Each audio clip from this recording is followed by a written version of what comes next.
Thanks for joining us for another episode of Already Won, a Sports Friends podcast. Each week, Coach Ben and Coach Kyle share their insights, interview special guests, and offer some extra words of wisdom. The victory is ours, because we've already won. Hey, we're back. Back, Mad Dog, and welcome, guys, to Already Won, a Sports Friends podcast. We are here with another brand new guest from an amazing place in the world, from South Africa. South Africa, but she lives in England at the minute. Okay. So we're looking forward to diving into this. But Mad Dog, how are you keeping? Keeping well? Keeping well. You know, it's summer here where I am. It's summer where you are. South Africa's winter, but hey, sports are here. We love it. Loving it. We are loving it. Well, Mad Dog, have you ever heard of a place called Bushbuck Ridge and Acornhoek? Yeah, when you told me there's someone from Acornhoek, I thought, okay, great. I love acorns. But now you pronounce it what? I think you pronounce it Acornhoek. Yeah, but it might be wrong. Good. Yeah. Well, we'll find out. Yeah. We'll find out. But it's right next to Kruger National Park in South Africa. We're going to flash a graphic up of where this is. And what we've got this week is a guest who set up an amazing organization called Harry Mnisi Foundation. Okay. And we've got Elta, who's going to come in and explain a little bit more. Coach Elta, who's going to come in and explain a little bit about this organization that she set up in 2016. Now, the population in this little area is around just over 500,000 people. And it is known for a place where there's education isn't great. The economy isn't thriving, and the access to internet, Mad Dog, over 75% don't have access to internet. So it's a tough place, but Coach Elta is trying to bring change and transformation using sport. He has a vision and she has a mission. So we're going to hear more about that. So without further ado, Mad Dog, let's... She's not going to talk about cricket or rugby, though, right? I cannot promise anything, but she'll talk about her organization. But let's bring her in without further ado. This week, our guest, Elta Saia. In you come, Elta. Hi. Welcome. Hi, Ben. Hello, Elta. Hi. I don't know Coach Elta, but I know you. I know your nickname. I have a nickname, apparently, Mad Dog Wildcat. But I'm pretty sure maybe Coach Elta has a nickname as well. I'm not, maybe I'm going out, stretching myself too far there. But what do you think, Ben? I think she does. I would like Elta to explain herself what her nickname is and how she got it. Oh, my nickname is Kokwana. Actually, it's not a nickname. It's my social media name. My grandson, my first video, when I make a video, he kept on taking the phone to take a picture and to record me. And then he said to people, please subscribe to my Kokwana. I'm Kokwana's son. Subscribe. I hope everyone is good by God's grace. I keep on saying what I was saying initially. So I said, why can't I just give myself name Kokwana, because I'm Kokwana. Kokwana means nanny. That's fantastic. Yeah. Well, that's so good. But then when I'm in South Africa with all these kids that I'm coaching, my name changed to Coach. Coach all the way. So I don't know. You can just choose whichever you want. Everyone can use whatever. Yeah. Well, you're a nanny and a coach, and we're looking forward to just chatting more about those titles and those roles. But we've added those who are watching via video. If not, go to the YouTube channel and watch it. We have added Elta's nickname on there, so it's official. Elta Kokwana is on there. Okay, so brilliant. But our podcast is called Already Won, and the first question we always ask is, what does already won mean to you? Already won. We are not failing. We are not failures. We are looking for actually our mindset, we have won already. I think to me it's like biblical that you walk by faith, not by sight. Once you are walking by faith, it means definitely you have won. It doesn't matter whatever giant in front of you, nothing is bigger than our Jesus, Wherever you are, the God of the valley is the same God of the mountain, so can move the mountain. So you don't have to fear anything. No fears. We have won already. It doesn't matter. You can keep pushing until something happens because you have won. You don't stop. We are not stopping. We're aiming at our goal.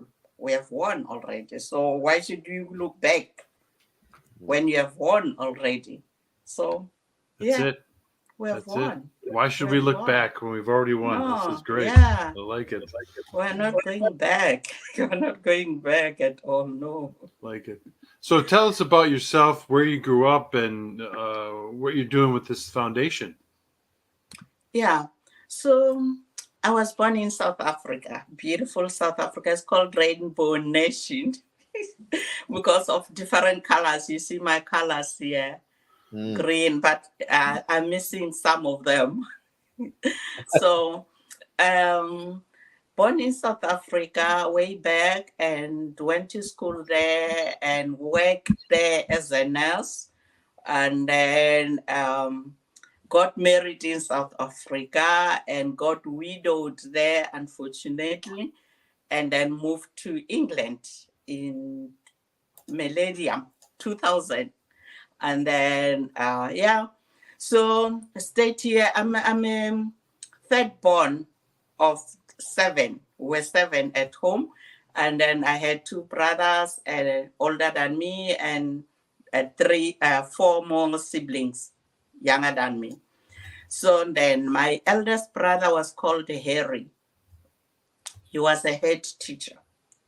And not only a teacher of school, but he was like a community man who liked teaching good things to people. You know, after school, you'll find his home with so many people around him.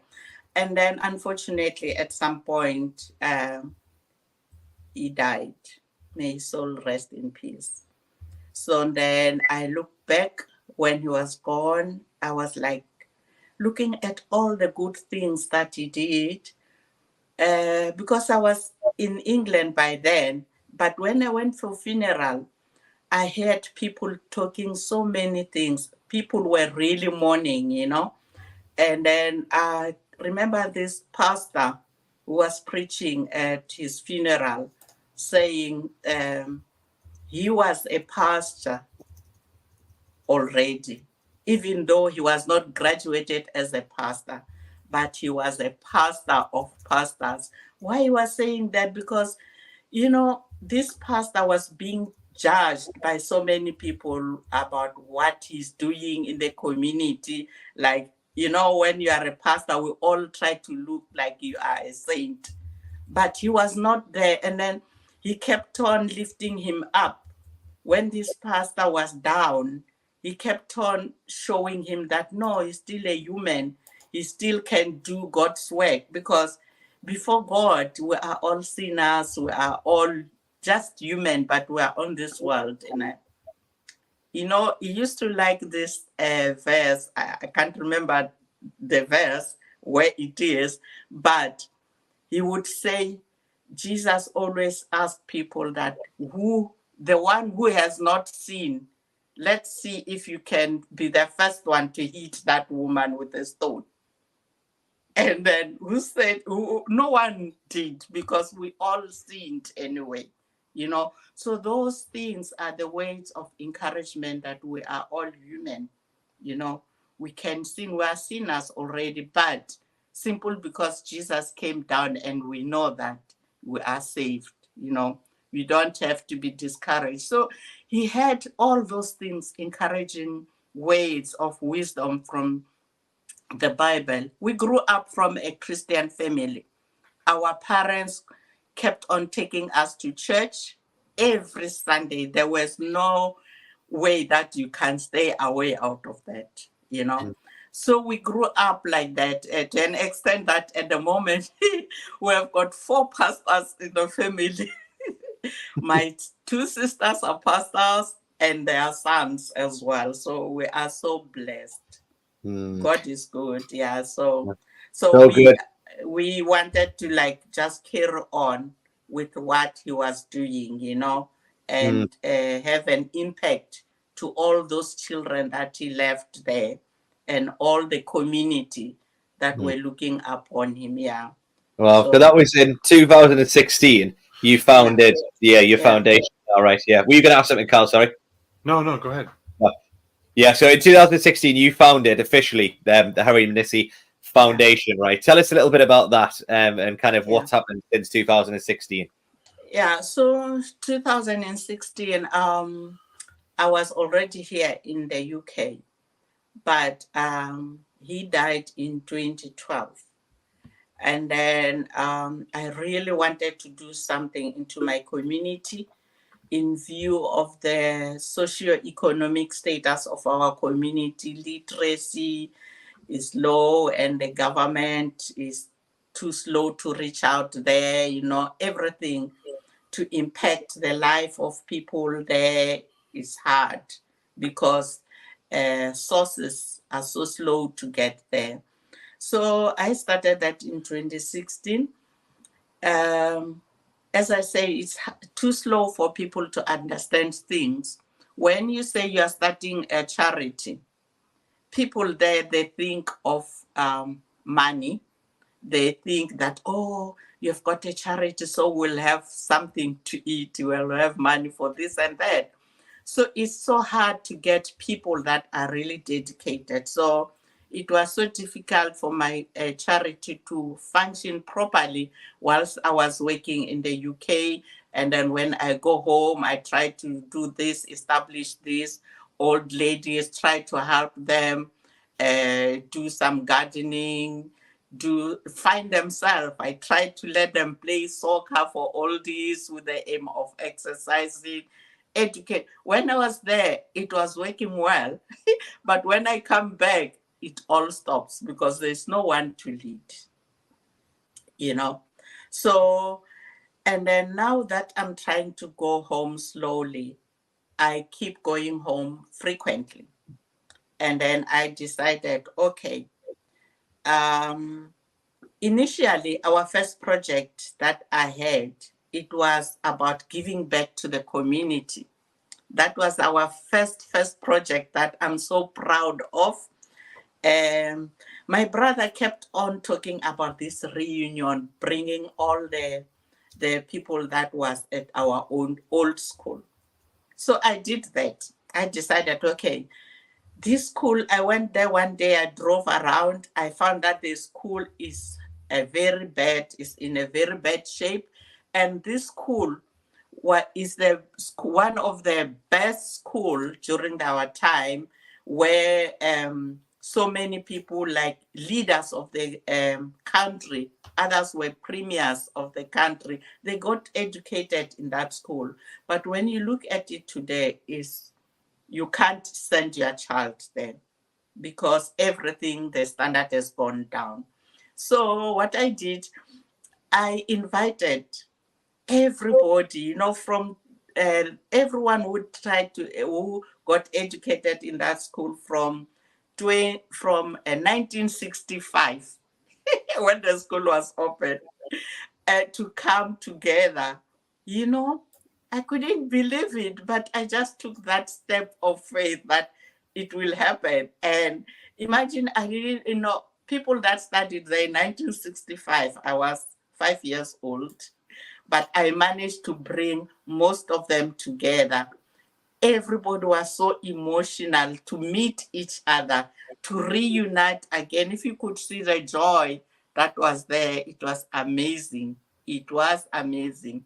And then the good thing about it, I'll cut it short. What came out from that reunion is that we started another charity organization to rebuild that school to its former glory. And now, as I'm talking, the school now is being built. We're trying to negotiate with the government to make it a science school and a technical high school. I was like, feel like crying, was like, oh God, it's so good. Every day I think about that, because the standard has gone to nothing. There is no unity on the school. There is nothing. Everybody's fighting. If you can look at the situation of the school, you will feel the same. Nothing will go on that school. but we are trying very hard. Everything is going very well. So that was an achievement.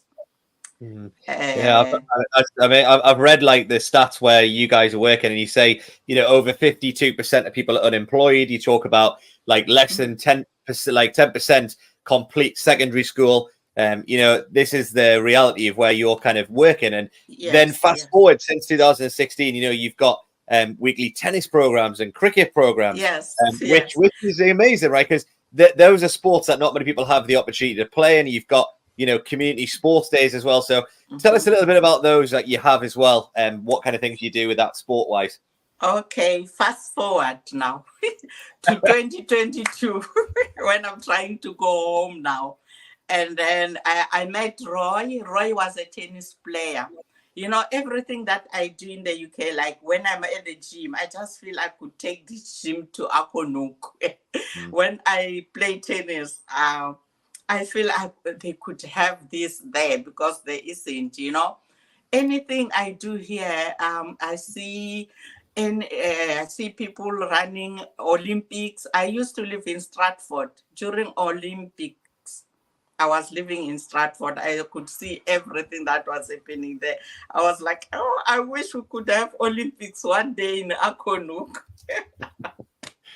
So that's how it started. And then I told Roy that I think we should bring change to Acornhoek through sports. There is a lot of crime. So many kids that dropped off from high school, they have got no jobs, and then they indulge in criminalism and robbing people, killings, and all stuff like that. Or otherwise, they go into drugs, which is so bad for everyone. So I thought through sports, we can bring change. So let's do it. Then we started with tennis.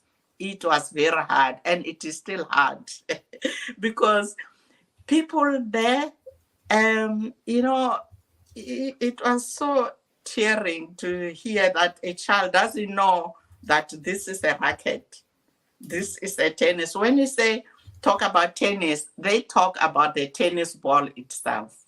They say this is a tennis, So, but then we started, but by God's grace, our first launching of tennis, we were fortunate, as I said, when you go by faith, you just take that step of faith. You don't have to say, oh, where will I start? Who's going to do this for me? How would I do this? You just do it. So I just did it.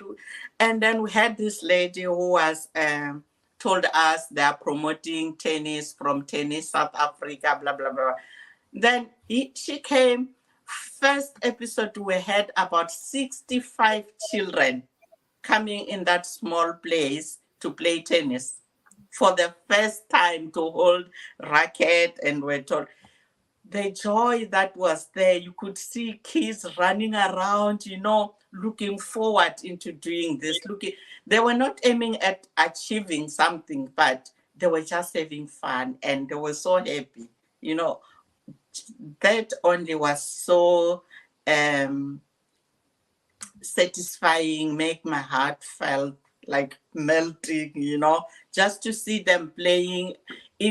We didn't have any net or whatever. It was just a playing ground.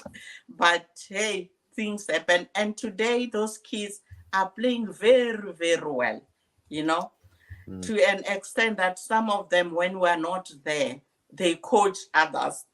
They call them staff coaches. And we have developed another branch about 2 places. You find that some of them, they walk about 5 kilometers to help the others in the other side, So I'm so grateful to God, for that, just for that. And those kids are looking forward. I just keep going. They just keep going. Yeah, that's good. If you read your strategic outline and look at your website, you've got 3 values: you're all about like kind of helping that community, right, where you are. And you've got three things that you say. I love these because they overlap into like our sports friends work, and I can imagine people listening, they're really important things. So you've got empowerment through the participation of sport. So you've just talked about some of those things. Then you've got training and education, projects designed to fit the local needs. And then the last thing you've got is supporting the local community to achieve for itself. Really powerful things there. Can you unpack those a little bit more, just to shorten them down? Yeah. So most of our community they believe in going to church. They are religiously, I find that every Sunday a healthy family take all the kids to church and stuff like that, because it's like a cultural thing, So at the church, they are taught some values, how to behave, how to lead, how to help others, perseverance, all those things, patience. So we believe that if we can use our local churches, because all the pastors there are being respected, one child might not listen to their parents at home, but when the pastor says something, it's like when a teacher says something, you definitely listen to them. So, so they really, really have an impact. The pastors have a very good impact in community. So most of the pastors, again, they preach in the funerals, and then in the funerals, every family that goes there have to respect the pastor, and they really, really cherish them. And then that's where they get most teachings as well. Like if you don't help others, they feel like you are outside the family. So they are being pushed to listen. And then if we ask them, the pastor says the children should do this and this, the parents are supportive in the church. But outside the church, you find that children just go to the sports ground on their own. Nobody bothers what is happening to them or what they are learning out there.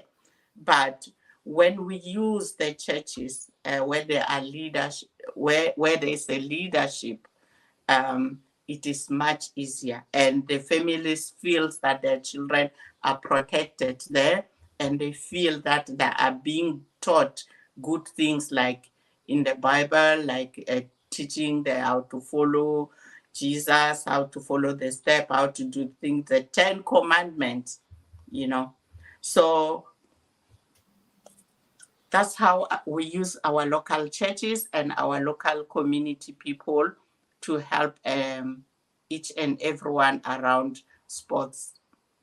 Yeah, that falls right in line with what Sports Friends does. We need the local church to help transform communities, help bring about the change, because sports is just a tool we use, but the church has the foundation, has the presence. So you mentioned pastors in local church. So how does that, and why is it so important for you to have these local churches, these pastors help you to help the community transform? Yeah. So in churches, we take the pastors, as you say, as coaches. They can help coaches they can help the leaders, the followers, to coach others. We have just introduced a netball in one of the churches, where we find that kids like playing, we engage them. They engage them through participation actively on sports. And then as they are participating, they are taught leadership, You find that kids, they don't like serious things that you'll sit down and say, you should do this in the name of this. But when we teach them experimentally as a play, as a game, they catch it easily. Like when you teach them the Lord's Prayer, when we teach them, like, say, our Father who art in heaven, yes, they get it. But if you say, let's rap our Father's, the Lord's Prayer, you'll see miracles. There's that, our Father who art in heaven, hallowed be thy name, thy kingdom come. And they love that. They make it as a joke, and only to find that at the end, that touches them, So when they are in the church, they learn those values, Christian values, that they can implement them in their churches. When we teach them to be coaches, as I said before, that the other kids were like acting as coaches as well. They also take leadership. They can teach others to catch others, they will be catching fish, inviting them to come. Hey, come, let's have this. In our church, we are playing this, we are doing this and this. And you know what? One other thing I was talking to our pastor again is to say, if we have something like maybe soup or something like that to give these kids after church, just to show them mercy, because some of them after church, they just go home to nothing. So for them to being there at the church in a group that is playing with them and then getting some oranges, because we've got some fruits that we grow in gardens and stuff. So we give them something to eat, which they don't have at home, So they feel when they are in the church, they are protected. And then that's where we tell them about Jesus, how Jesus loved others, and how they can implement that Christianity values. And they can love others as well, do the same to others, So they can have to invite everyone to come to sporting in the church, whilst practicing the values of Christianity. I think we can win. Yes, we have won already. That's it. Yeah, that's it. I mean, I love how you're just saying there the local church is trying to meet the needs of the young people in different ways. I think that's why we work with the local church, because of all those things you've just said there. The other thing I was really thinking of when you were speaking is when you're often in church and the kids are learning, it often is theory. But when they go and play sport, it becomes practical. And that's where you can really, like you say, reinforce things where it's like, it's not just, okay, this is a theory thing in your mind. This is what it looks like in practice. So I think that's a really powerful thing you talked about there, about how it becomes real through sport. So that's great. Now, one thing I love about what you guys do as well is your sports days that you do. I think you do, 2 a year. Is that right at the minute? Yeah. And or more. Yeah, it's 4 times now. 4 times. There you go. Oh, it's twice a year. Okay. Yeah. But what I love about them is that you've got different partnership. And one of the ways I kind of got connected with you was through Roy and my connection with Kit Aid. Obviously, for those of you who watch, I do work with Kit Aid voluntarily as a communications person who puts out stories and videos and stuff. And what I love about it is that you've partnered with a different organization. So what does that look like for you guys with partnerships? And tell us a little bit about those amazing sports days that you do. I would love to speak about Derek first, the Kit Aid, because Kit Aid doesn't look who you are, where you come from. They just, I think they just got sent, I met Kit Aid, I think somewhere in 2017. And then they gave me about 17 boxes, It was amazing. I didn't know how to carry them to South Africa, but then they did a miracle when I went there. Since I sent them there, then I forgot about going home. As I said, it wasn't easy in and out. But then we started again now with Roy, and then he still did it. you know. He still did it. I pray that God can bless Kid 8 miraculously. I want them to fly very high, because through Kid 8, that is another motive that made us developing sports in South Africa, because we felt just to give is like giving somebody a fish, but we have to teach them how to fish, you know. So we thought, okay, let's make this carry on with this sports development, so that whosoever win will get a kit. Yeah, because they don't have kit, they've got nothing, Ben, nothing, you know. If you can see the videos and the pictures, you know, you will cry, you know. We had the manager of Liverpool visiting last week. He was in tears, actually. So, but then the good thing is those kids, they just play, they don't care. They don't know, they're not aware that they don't have kids. They play barefooted, they just run, they just do things, you know. So I want to say a big thank you to Kid 8, Derek, and the whole family of Kid 8. It was amazing. So on those sports day, we have, you know what is so interesting? We have got teachable moments, you know, where we can really practice patience. You know, football fans, they all have egos, they all have little fires, like, hey, I won, you don't want. So we found those things. And then through teaching or showing them, like, hey guys, we have got to be patient. There should be teamwork, understanding others, you know. Try to put yourself in somebody's shoes. Understand why is that one arguing? What is the reason? And then calmly, politely, and then you'll come to consensus. That is great. We realize all those things, you know. So I understand, like, oh, this is about coaching. That's what coaches should do to help these children, you know, teach them how to tolerate each other, teamwork, team building, you know, all those things. So, and before I can say anything else, we've got partnership with Mike Proctor Foundation.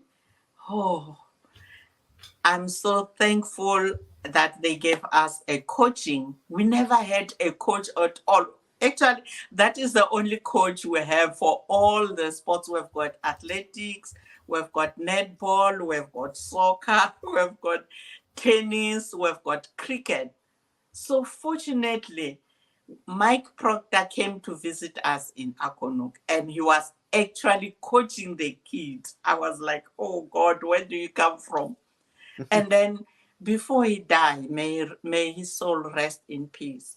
He had laid foundation for us that his foundation should really help Acornhoek kids. So then we started Mike Proctor League. So it was like, oh. So we have got a coach for cricket that comes about 200 miles away every Saturday to coach these kids. That is through Mike Proctor Foundation. So I really appreciate that. And then besides, we've got local business people that on the sports day we go around to ask for food. Yeah, but you know, people are supportive. You know, most people, they just don't have, but they are supportive. Those who understand, we're still struggling a little bit with those that really don't understand, but we are trying hard, and we have already won. There you go. Yes, we love it. I mean, yeah. you also mentioned teachable moments. I mean, that's right from our training. I mean, Ben, did you maybe she's preempting us to come, you know, help her with the sports friends training? There we go. Well, we've got to talk more. I mean, partnerships are powerful, right? So, yeah, I mean, I love how, you know, your vision, Elder, you know, from what you said, you've just said there, only God could have brought, you know, through Kit Aid and through Mike Proctor Foundation. And, you know, this is something that I think your heart is for the community, and it's like you said, you've got to start somewhere and take a step of faith. And look what's happened. I've obviously sent videos and pictures through Roy and things like that, but I encourage people who are listening, go onto Google and have a look at Harry and then Mnisi Foundation. And you can look at the Wix website and have a look at some of the pictures, have a look at some of the videos. Go on to Kit Aid and you'll see, different pictures and videos of these community days that Elta spoke about. But how can people continue to get involved with the work and with the foundation out there? I mean, how can people support it in different ways, going forward? So just like you are doing, Ben, this is great, it's the biggest support we can ever have, putting us on media and connecting us with other people that are doing similar things so that we also learn, because we are still junior. We are not professional sporty people, but we really would love to connect with anyone that has got a similar vision, who has got a heart to help.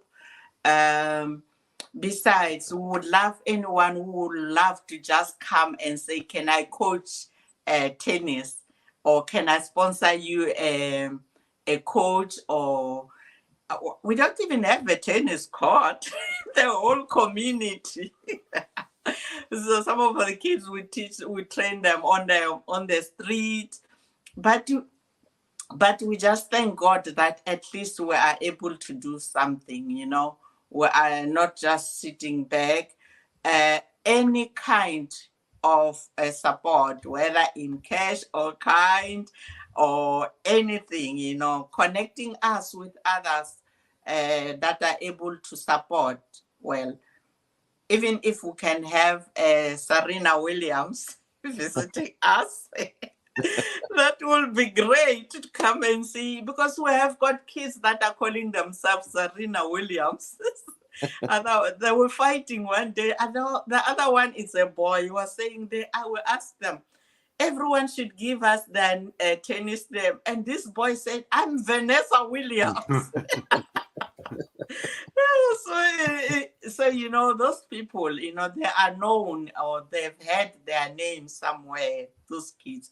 So it would be great for them to just visit there one day to see us, Yeah. Oh, that's good. Well, if people want to follow you, Elta, and follow Kokwana even more, you can go on your YouTube channel, right, which is Kokwana Elta as well. So make sure, you check that out as well. But yeah, Elta, honestly, thank you so much. I think for me, hearing your heart, to give back to the community of Acornhoek, and all that you've done, and that you keep taking these steps forward as well. I think just keep taking those steps forward, step by step. And looking forward to hearing more about, these community days and the ongoing programs. I mean, you're teaching tennis without a tennis court. It's pretty amazing, right? So in the future, who knows what might happen in the future as well. So we're grateful for your time. Yeah. Thank you so much, Ben and Kai. Yeah. I wish you all the best with the journey of this Christian coaching, and all this thing you are doing is great. Really, it's a very good job, and I hope people realize and take it on board. Thank you. Yeah, and we will fully support you. Just let us know how we can do it. How can we do? What can we do for you to reach out there? So I hope to see you one day in South Africa. Yeah, that's it. We'll have to wear lots of colors. We need to put those colors on. So then we can go. It's okay. We'll give you the colors. Don't worry. Kyle blue, and then you red. There we go. The cat and the mad dog. That's it. The wildcat and the mad dog. There we go. I know. Coach Elta, honestly, thank you so much for all you've shared, and we'll look forward to staying in touch going forward as well.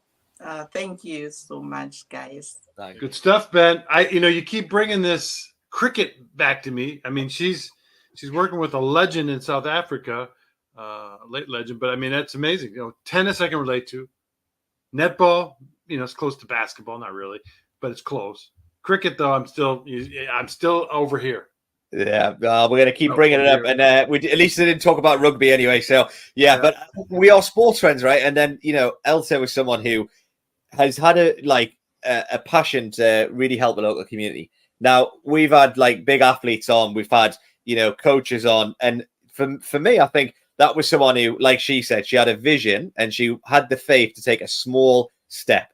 Now she wanted to carry on the legacy of her brother. And now, if you go and have a look at the things that she's got, she's given out kit from Kit Aid. She's partnering, like you say, with an organization, Mpumalanga Foundation. And, she, to me, is someone, if you have a vision, start small and start soon. That's a bit of Wildman Weekly wisdom right there. Start small, start soon. I wasn't ready. There you go. Ready for the wisdom. The nuggets are falling. And they're falling. There you go. Eat them. Eat those nuggets. Because that was what it was for me. Start small, start somewhere. Maybe someone watching thinking, what can I do in my area? Like they're up against it in Acornhoek. The unemployment, the education, the all this different stuff. But she wants to start small and start somewhere, and is trying to use sport. And like she said, the power of the local church, which is what we're all about, to try and bring this change. And for me, I was really inspired by Elta hearing that as well, right? Yeah. I mean, we don't need superstar athletes, top level coaches. We got people who have a passion to use sports ministry in their community. I mean, look, she saw the need of a school that was a prime school and fell in disrepair, and now is coming back because she saw the need, and now is using sports to transform lives and bring about hope. And that's what we're about. Yeah. So good, isn't it? I mean, all this. Yeah, all this stuff. I mean, for me, you don't have to love sport to be involved in sports ministry. Elta there, maybe she does enjoy sport, but she can see the power of it, and she's now formed a team. If you have a look on the Harry Mnisi website, you can see her team. Obviously, we mentioned Roy on there. I know there's Carol as well who does marketing and stuff. They've got a whole team of people. You can have a look and see. She's built a team now, and then it's growing. And I think for me hearing that, and for you as well, I think that's encouraging to hear right around that. So yeah, really good to hear. And also a female leader who, for me, has got a voice. Kokwana, who's a nanny, who's a coach. She talked about coaches being people who are like pastors, right? And when I first went to Malawi, the translation of the word pastor was abusa, which means shepherd. And for me, it was like, this is what it means for us to train a sports minister, someone who shepherds, leads, directs, helps, nurtures young people. And for me, that is what Kokwana is doing as a coach, and she's trying to get other coaches to do the same thing, because she believes that is one of the best ways to reach the young people in her community. And yeah. She's going to be a professor at the Already One University. Ow! Next time she's on, she's not a coach. She's not an aunt. She is Professor Elta. Professor at the Already One University. There we go. We just need a lot of funding and a lot of grants to set this up. But I'll tell you what. Small. Elta's our prime mover. There you go. Start small, start soon. There you go. Amazing. No, really good. Really good. We do have a video this week. Let's show that. And then I'm Asad from Sport Friends Ethiopia. I'm just telling you some story from Sport Church Center to Sport Ministry in Ethiopia. One of our coach, his name is Yigara from Gannat Church. He's hard worker, and he's also generous person. Especially he's focused on the street kids. He serves them. He has been serving them for a long time. Sometimes he ate the leftovers with them. He stayed all the night in the streets with them. And as a result, many of them reunion with their family, and some of them come to know Christ. Some of them established or started small business because, his Provident Fund borrowed from his denomination and distribute to these street kids. And they started small business. He's so generous. He's sacrificial. He's committed. He's hard worker. We thank God for him. How's that? A good video, good stuff. Remember, you don't have to be a superstar athlete or a top level coach. Just start something. Have that start passion. Soon. Yeah, start soon, start small. Awesome, my dog. Really good, really inspirational today. But don't forget, Elta knows Do you know, Mad Dog? What do you know? You know what? I always tell my friends, I tell them to tell their friends. Of course, I mentioned to their parents' friends, hey, you already won. Tell your professors. Thanks again for joining us on Already Won, a Sports Friends podcast. Please like, share, and subscribe on your favorite streaming